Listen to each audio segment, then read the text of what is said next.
crystalline walls of the Galactic Council chambers shimmered with the light of 1,000 holographic displays, casting prismatic reflections across the gathered delegates. Ambassador Daniel Graves adjusted his tie as he stepped onto the speaking platform, the only human in a room filled with beings from a dozen star systems. His polished shoes clicked against the glass-like floor, the sound swallowed by the murmurs of alien diplomats. "Esteemed members of the Federation," Graves began, his voice steady despite the weight of the moment. "Humanity formally requests inclusion in the Mutual Defense Pact." A ripple of movement passed through the chamber. The Zapirian delegation, their crystalline bodies refracting light in shifting patterns, leaned forward with what might have been curiosity or amusement. High Speaker Velis rose, his voice chiming like glass struck by a hammer.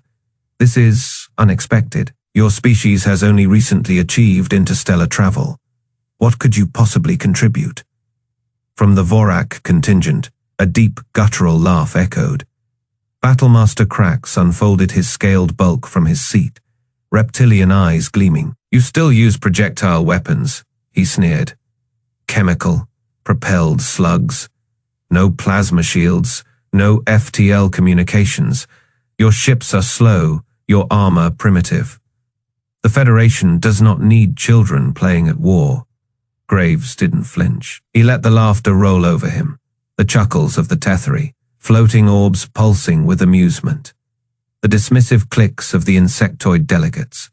His fingers brushed the data chip hidden in his palm, cool against his skin. "With all due respect," Graves said, his tone mild, "humanity has faced extinction before. We learned to fight with what we had and win." Krax snorted, his tail lashing. "Against yourselves. This is the galactic stage, Softskin. Your pitiful fleets would shatter against a real enemy." A hologram flickered to life above the chamber, displaying the might of the Federation's combined navies, sleek Vorac dreadnoughts, shimmering Zapirian cruisers, the eerie, organic curves of Tetheri warships. Among them, the lone human vessel, the Retaliator, looked blocky, utilitarian, its angular design standing out like a crude tool among works of art. Graves studied the display, then turned back to the council. "You judge us by our technology," he said, "not by what we do with it." High Speaker Velis tilted his faceted head. "And what do you do with it, Ambassador?" Graves allowed himself a small, knowing smile. "We survive, we adapt." He paused, then added, "And we win." The chamber fell silent for a moment. Then Krax barked another laugh. "Words, empty words. Let us see these legendary human tactics." He spread his claws. "A war game, your best ship against mine. If you last more than 5 minutes, perhaps we will reconsider your request." Graves didn't hesitate, agreed. Whispers spread through the delegates. The Tetheri strategist Orkath floated closer, his orbs swirling with intrigue. "You are either very brave, Ambassador, or very foolish." Graves met his gaze. "Well, see." As the council dissolved into murmured debates, Graves stepped back from the platform. He could feel the weight of their stares, some curious, most dismissive. The Zapirians' light patterns shifted in what might have been pity. The Vorac delegation was already placing bets, Krax's booming voice declaring the humans wouldn't last 3 minutes. Graves slipped the data chip into his pocket. Let them laugh, he thought. They'll learn soon enough. Outside the chamber, the stars burned cold and distant. Somewhere among them, the Retaliator waited, its crew ready, its guns loaded, and humanity. Humanity was done asking nicely. The simulation arena hummed with energy as the holographic projectors flickered to life. Commander Lisa Hayes stood on the bridge of the USN Retaliator, her fingers tracing the edge of the tactical display. The blocky human warship floated in the void, its angular frame a stark contrast to the sleek, organic curves of the Vorac fleet assembling opposite them. "All systems green, Commander," Lieutenant Chen reported from the ops station. "Railguns charged, point defense online. They gave us the bare minimum for this little show." Hayes smirked. "They think we're bringing a knife to a plasma fight." Across the void, the Vorac dreadnought claw of dominance loomed like a predator. Its hull shimmered with adaptive armor, shifting between deep crimson and black as it adjusted to the ambient radiation. Battlemaster Krax's face filled the view screen, his scaled lips curling in a sneer. "Human," Krax rumbled, his voice dripping with condescension. "I admire your courage, or perhaps your stupidity. Your firecracker weapons will barely scratch our shields." Hayes leaned back in her chair, arms crossed. "Funny, I was just thinking the same thing about yours."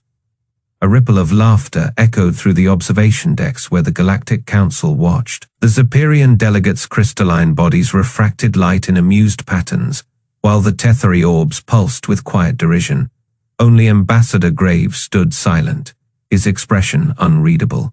The simulation AI's voice boomed across both fleets. Wargame parameters set victory conditions. Total fleet annihilation or surrender. Begin in 10-9. Hayes tapped her comm. "All hands, battle stations. Remember, we don't have their tech, but we do have their arrogance." 3, 2, 1, engage. Space erupted. The Vorac fleet surged forward, their plasma lances firing in perfect unison. Streaks of blue-white energy sliced toward the Retaliator. Evasive pattern delta. Hayes barked.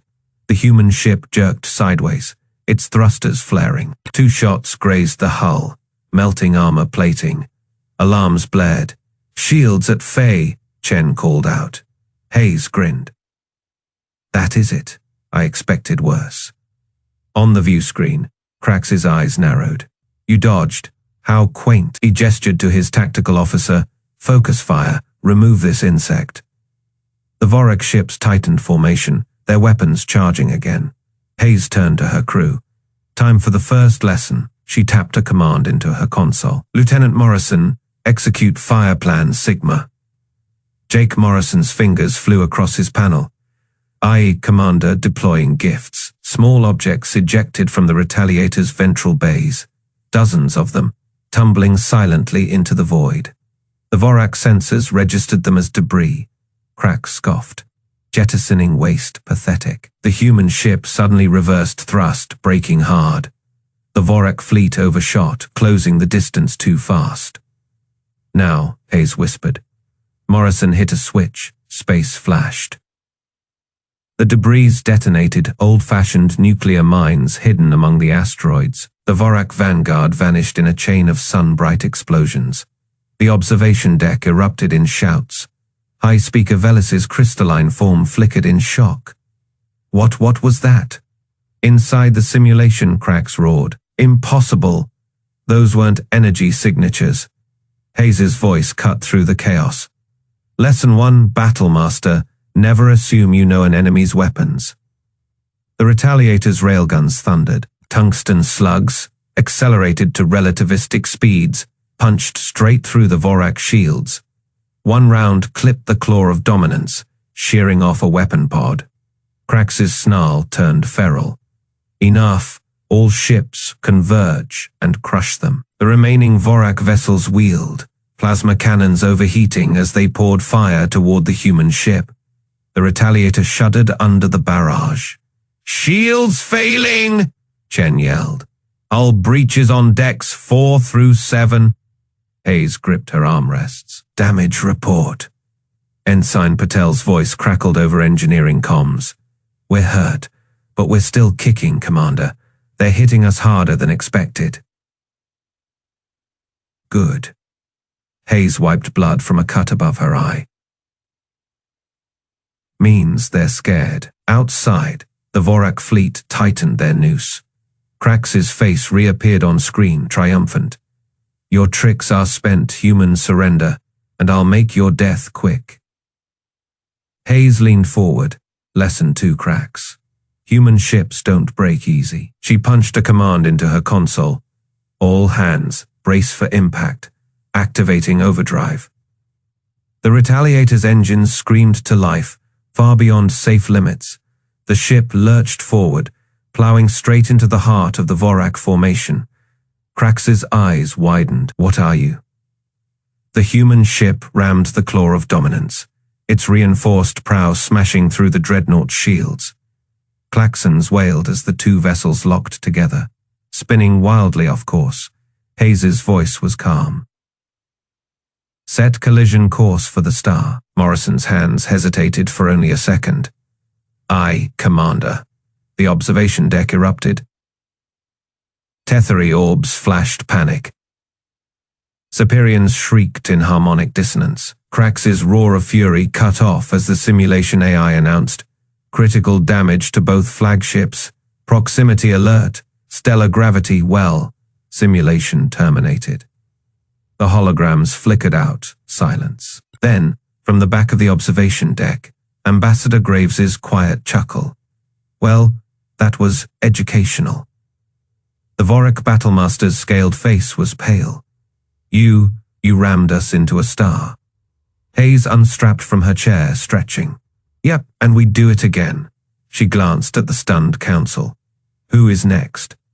The Vorac fleet surged forward like a tidal wave of dark metal, their organic-looking ships pulsing with violet energy. Krax's voice boomed over the comms, laced with amusement. Human, your pathetic formation breaks already. Run if you wish. It will only prolong your suffering. Inside the Retaliator's bridge, Commander Lisa Hayes didn't flinch. Her fingers danced across the tactical display, marking positions in the asteroid field. Lieutenant Morrison's status on the mines. Jake Morrison's hands flew over his console.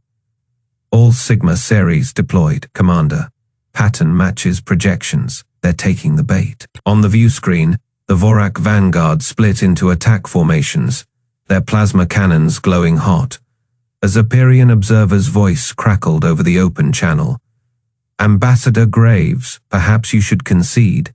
This is becoming undignified. Graves, watching from the observation deck, merely folded his arms. Watch. The Retaliator shuddered as the first plasma volley struck its starboard armor. Alarms blared as Ensign Patel shouted from engineering. Direct hit on deck, Faye. Hull integrity at Faye. Hayes gripped her chair. Hold course, Morrison, countdown. 3 seconds, Jake said, eyes locked on his screen. 2, 1, space erupted. Hidden among the asteroids, 50 nuclear mines detonated in perfect sync. The shockwave tore through the Vorac formation, vaporizing 3 destroyers instantly. Krax's flagship lurched as debris pounded its shields. What treachery is this? The Battlemaster roared. Jake didn't smile. Not yet. Railgun batteries charged, Commander. Hayes' voice cut like steel. Fire. The Retaliator's massive kinetic cannons thundered, hurling tungsten slugs at relativistic speeds. Unlike plasma weapons, there was no glowing trail, just sudden, brutal impacts. A Vorac cruiser's shields flared once before the rounds punched clean through, leaving gaping holes in its chitin, like hull. On the observation deck, Tetheri strategist Orakath's floating orbs pulsed rapidly. Impossible. Their weapons shouldn't penetrate our shielding. Graves finally spoke. Your shields are tuned for energy weapons. Ours aren't. The Retaliator took another plasma hit, this time shearing off a sensor array. Patel's voice was strained. Port thrusters failing. We can't take much more. Hayes wiped blood from a forehead cut. Helm, hard to starboard. Put us behind asteroid E-Fay Delta. As the human ship veered, Krax snarled orders. All ships, focus fire. I want that primitive wreck. His command cut off as the Retaliator vanished behind the massive asteroid.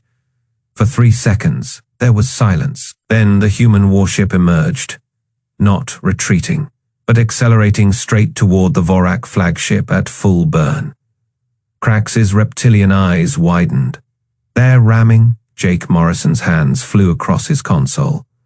Overdrive primed, brace for impact. The Retaliator's engines screamed as they pushed beyond safety limits.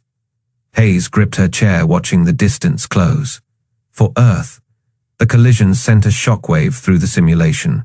The Vorac flagship's shields held for a millisecond before buckling. Metal screamed as the Retaliator's reinforced prow tore through the alien ship's midsection, dragging both vessels toward the nearby star's gravity. Well, on the bridge, alarms wailed. Patel shouted over the din, "We're locked in their hull, engines failing." Hayes didn't hesitate. "All hands, abandon ship," Morrison set the self-destruct. Jake input the codes, then paused. "Commander, it has been an honor." She nodded. Earth remembers. The ejection pods launched, just as the star's gravity took hold. The last thing the Federation observers saw was the Retaliator and Krax's flagship spiraling into the fiery corona. Then the simulation froze. Silence gripped the observation deck. Ambassador Graves finally broke it. "I believe that is checkmate." High Speaker Velis's crystalline form flickered. "You sacrificed your own ship." Graves shrugged. "We call it acceptable losses." The holographic display reset, showing the final tally. Vorac fleet annihilated. Human fleet, 1 ship lost. Total victory. Krax's image appeared, his scales flushed with rage. "This proves nothing. No civilized species fights like this." Graves picked up the data chip he'd been holding all along. "Would you like to see how we fight when we're not holding back?" The chamber fell silent as the implications sank in. The simulation had been 1 fleet, 1 battle, and humanity had just rewritten the rules of war. The observation deck fell silent as the holographic display flickered with the unfolding battle. Zapirian High Speaker Velis clutched the railing, her crystalline fingers refracting the simulated explosions in jagged rainbows across the chamber. Beside her, Tetheri strategist Orkarth's floating orbs pulsed rapidly, his telepathic shock radiating through the mental link shared by his species. "That's impossible," Velis whispered. On the display, the human ship Retaliator listed to starboard, its angular hull scorched black from plasma fire. Half its forward armor plating had been sheared away, exposing jagged superstructure beneath, yet it kept firing. Kinetic rounds punched through the Vorac flagship's shimmering energy shields like they weren't even there. Orkarth's voice buzzed through the mental link. "Their armor, it's not even energy resistant. How are they still functional?" A Vorac tactical officer snarled from across the chamber. "Their systems should have failed 3 volleys ago. Those ships are primitive." Velis zoomed the display. The human vessel's interior layout flashed into view. She froze. "By the first light, look at their damage control." The hologram revealed teams of humans in blackened vacuum suits welding ruptured bulkheads shut. Others rerouted power through melted conduits with bare hands. One crew member, face streaked with soot, shoved a leaking coolant pipe back into place with brute strength before slapping a patch over it. Orkarth's orbs dimmed. They planned to take hits. On the battlefield, the Retaliator executed a brutal turn, presenting its least damaged flank to the Vorac fleet. Its remaining railguns fired in precise bursts, each shot timed to coincide with the enemy's shield fluctuations. A Vorac cruiser erupted as a tungsten slug found its reactor. "Statistical impossibility," a Zapirian analyst cried. "Their targeting systems shouldn't be able to—" "Not systems," Velis interrupted. She magnified the human bridge. Commander Hayes stood at the center, her uniform sleeve torn, blood dripping from a cut above her eye. She wasn't looking at screens. She was staring directly at the enemy formation through the shattered viewport, calling adjustments to her crew. "Manual firing solutions," Velis breathed. "They're eyeballing it." A new alert flashed. The Retaliator's engines flared as it accelerated toward the Vorac flagship. Battlemaster Krax's snarling face appeared on the comm display. "Pathetic. You think your floating wreck can haze?"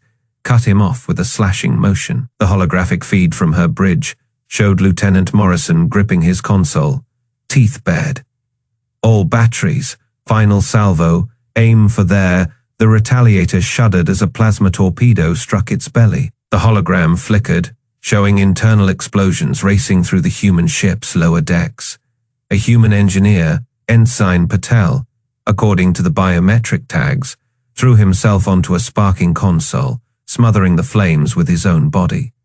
They should be dead, a Tetheri observer pulsed. No species can sustain that damage, and the Retaliator fired. Every remaining gun unleashed at point-blank range. Crack's flagship reeled as its forward shields collapsed. The human ship's broken hull filled the display. Its prow crumpled, atmosphere venting from a dozen breaches. Yet it kept advancing. Orkarth suddenly pulsed in realization. They're not trying to win, they're trying to prove something. On the bridge, Hayes wiped blood from her lips and grinned. All hands brace for. The hologram whited out as the Retaliator rammed the Vorac flagship at full thrust. The collision tore both vessels apart in a fireball that lit up the simulation like a miniature supernova. Silence gripped the observation deck. The Zapirians' crystalline bodies had gone dull with shock. The Tetheris orbs hovered motionless. Even the Vorac delegates stood frozen, their reptilian faces slack. The simulation ended. Victory conditions flashed. Total human victory. Crack's roar shattered the silence. This is dishonorable. No civilized species fights like this. Ambassador Graves, who had watched the entire battle without speaking, finally stepped forward. He tapped his data chip against the console. The hologram shifted, showing not a simulation, but live feeds from Earth's orbital defenses. Thousands of blocky warships crowded the display, each bristling with railguns and missile pods. This, Graves said softly, was one human fleet. The chamber temperature seemed to drop 10 degrees as the realization struck. Velis' crystalline form trembled. Orkarth's mental pulse carried a single horrified thought. What have we awakened? The bridge of the Retaliator shuddered as another plasma volley slammed into its already battered hull. Warning lights painted Commander Lisa Hayes' face crimson as she gripped her command chair. Half her screens were dead, the smell of burnt wiring mixed with the coppery tang of blood from a crewman's split forehead. Shields at %. Ensign Cho shouted over the groaning metal. Hayes didn't flinch. On the main display, the Vorac flagship Claw of Dominance loomed like a predator, its organic hull pulsing with energy. Battlemaster Crax's sneering face filled the comm screen. Your pitiful resistance ends now. Human surrender and I may spare your crew. Lisa wiped sweat from her brow. Raj, status on the package? Ensign Patel's fingers flew across his engineering console. Overdrive primed, Commander, but the core's at phase stress. Good enough. She turned to Lieutenant Morrison at tactical. Jake, time to Crax's firing solution. Morrison's eyes never left his scope. 43 seconds. He is lining up for the kill shot. The Retaliator trembled as another hit rocked them. A conduit burst overhead, showering sparks. Someone screamed. Hayes stood.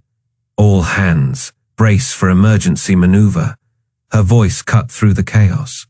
Helm, set collision course with the Claw. Full thrust on my mark. A beat of silence. Then, ma'am. The helmsman's knuckles whitened on his controls. Crax's laughter boomed through the bridge speakers. You mean to ram us, foolish mammal? Our shields will... Now, Hayes roared. The Retaliator's engines screamed like a wounded beast. Artificial gravity faltered as the ship lunged forward, trailing debris and leaking atmosphere. Alarms wailed. Patel clung to his console as his screens exploded with warnings. Core breach in progress. We're gonna... Steady. Hayes watched the distance counter plummet. The Vorac flagship filled the viewport, its weapon ports glowing brighter as Crax realized too late what was happening. Fire plan Omega. Every remaining missile tube on the Retaliator emptied at point-blank range. Nuclear-tipped slugs punched into the Claw's shields just as the human ship's battered nose made contact. The universe turned white. On the observation deck of Zenthis Station, High Speaker Velis's crystalline body fractured slightly, a Zapirian sign of shock. The holographic display showed the Retaliator still pushing forward, its ruined hull welded to the Claw by the force of impact. They're not stopping, whispered a Tetheri delegate, its floating orbs contracting in horror. Inside the dying Retaliator, Patel screamed over the rending metal, core containment failing, We've got maybe 20 seconds before. Hayes grabbed the intercom. All hands abandon ship now. Escape pods only. Lifeboats won't clear the blast. She turned to Morrison, who was frantically inputting commands. Jake, that is an order. Morrison shook his head. Summoney's got to keep her on course, Commander. His hands never stopped moving. Go. The deck plates buckled. Hayes hesitated one heartbeat, then sprinted for the pod bay with Patel. Behind them, Morrison's voice crackled over the dying comms. For Earth, the Retaliator and the Claw of Dominance, locked in a death embrace, spiraled into Zenithis is Corona. The star's gravity seized them both. Krax's final transmission reached the council chambers, his reptilian voice raw with disbelief. They're not retreating. Their ship is. The fireball outshone the star itself. Silence gripped the observation deck. The hologram flickered, then reset, showing the simulation's conclusion in cold, tactical glyphs.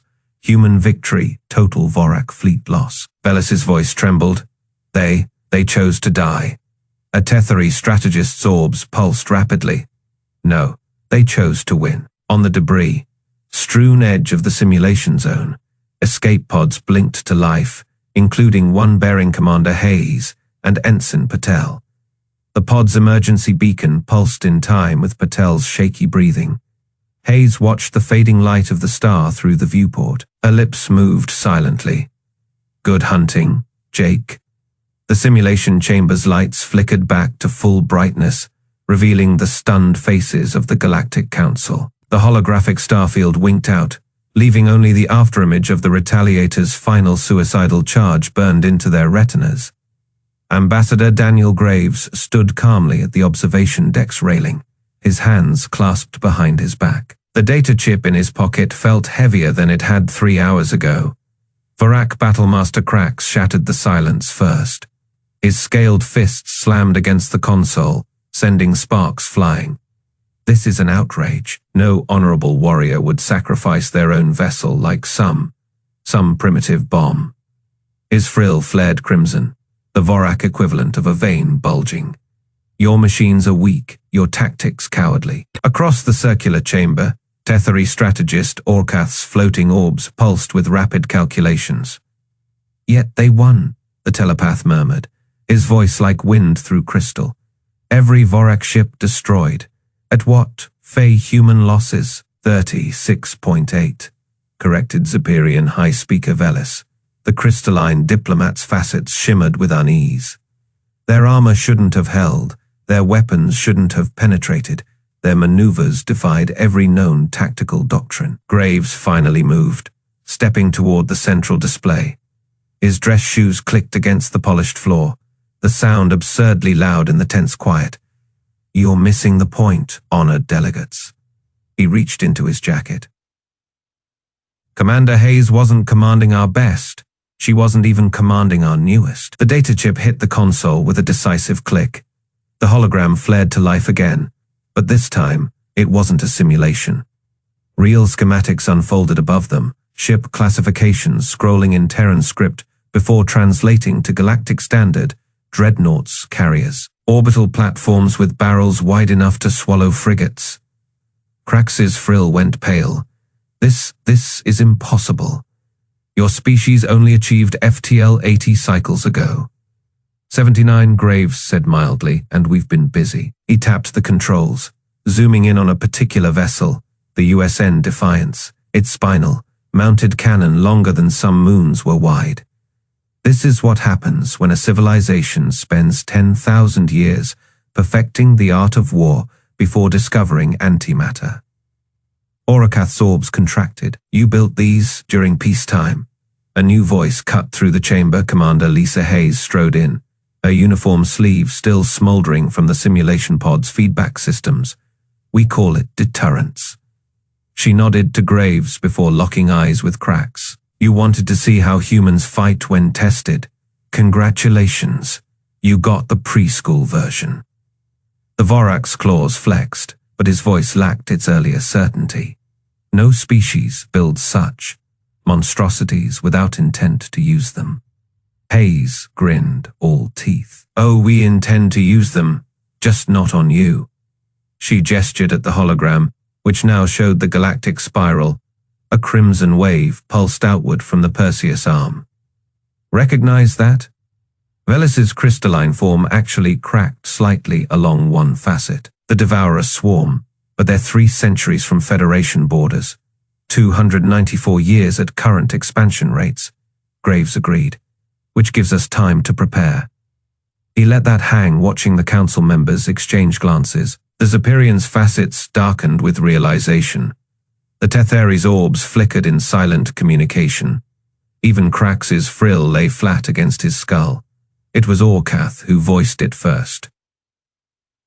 You're not asking to join our mutual defense pact. The telepath's voice held something no alien had directed at a human before.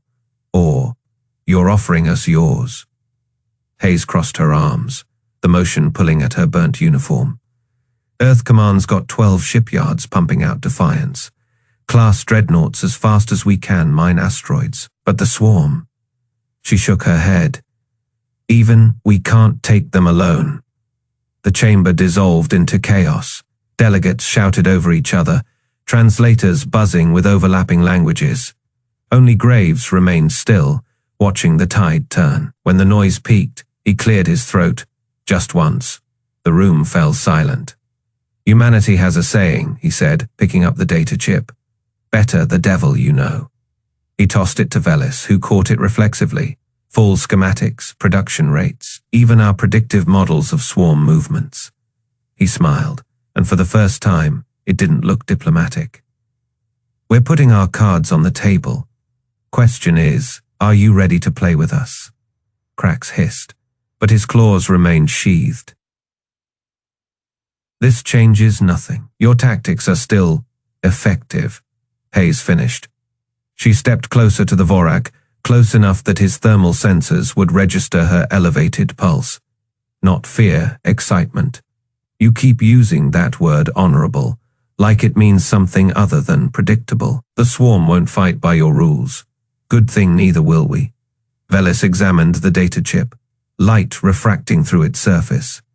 If these projections are accurate, they're conservative, Graves said. We learned that lesson after the simulation. A new hologram activated. This one showing the Retaliator's black box recordings. The bridge crew's voices crackled through the chamber. All batteries report ready, said Lieutenant Morrison.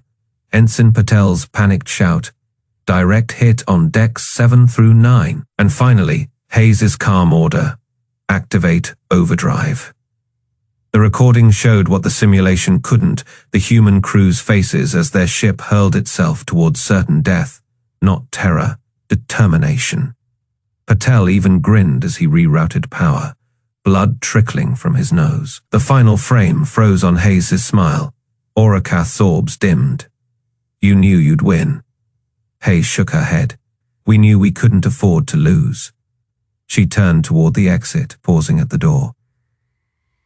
Council's adjourned in 20 hours. Be there when we vote. Her boots echoed down the hallway, leaving silence in her wake. Graves adjusted his cuffs.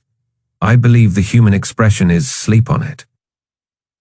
He followed Hayes out, the chamber doors hissing shut behind him. Inside, Krax stared at the frozen image of the Retaliator's bridge. The Vorac's claws flexed once, twice, before curling into fists. They rammed a star, he muttered. Who does that? Velis rotated the data chip slowly. Someone who isn't afraid to burn, the Zapirian said quietly. Or someone who has already been through fire. The hologram shifted again, showing Earth's military production graphs. The exponential curves, the stockpiled warheads, the shipyards that never slept. We mocked them for clinging to kinetic weapons. While we polished our plasma shields, they mastered the art of throwing rocks. Orcath pulsed a deep, thoughtful blue, and now they're offering to throw those rocks for us. The chamber's lighting shifted as Zenthis Prime's star emerged from eclipse. Sunlight streamed through the observation deck's transparent walls, illuminating the data streams still scrolling through the air.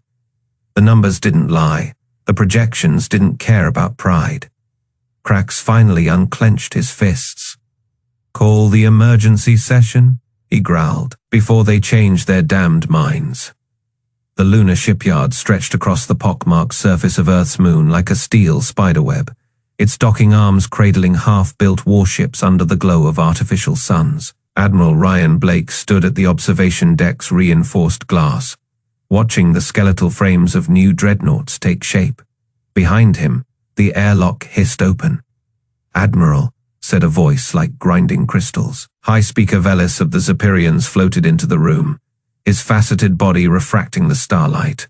A dozen Federation diplomats trailed behind him, Vorac Tethari, even a nervous-looking Octavian, all species that had laughed at humanity weeks ago.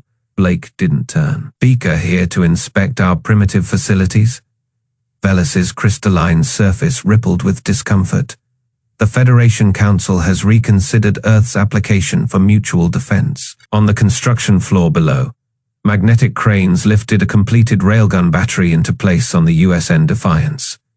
The barrel alone was longer than 3 Vorac dreadnoughts. Blake finally faced the delegation.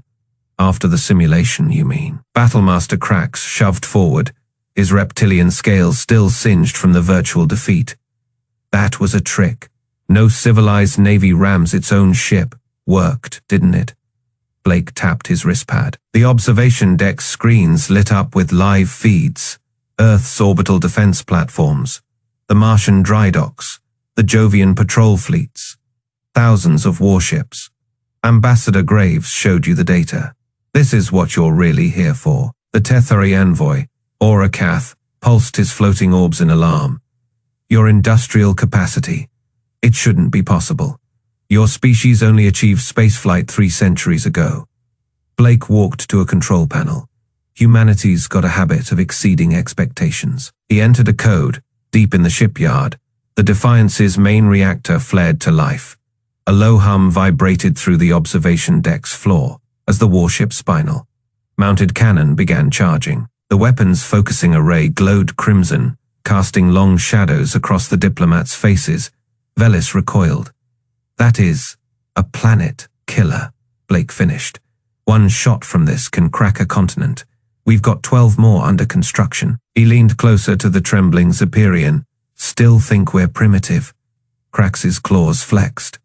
"You built this thing just to prove a point." "No." Blake's smile vanished.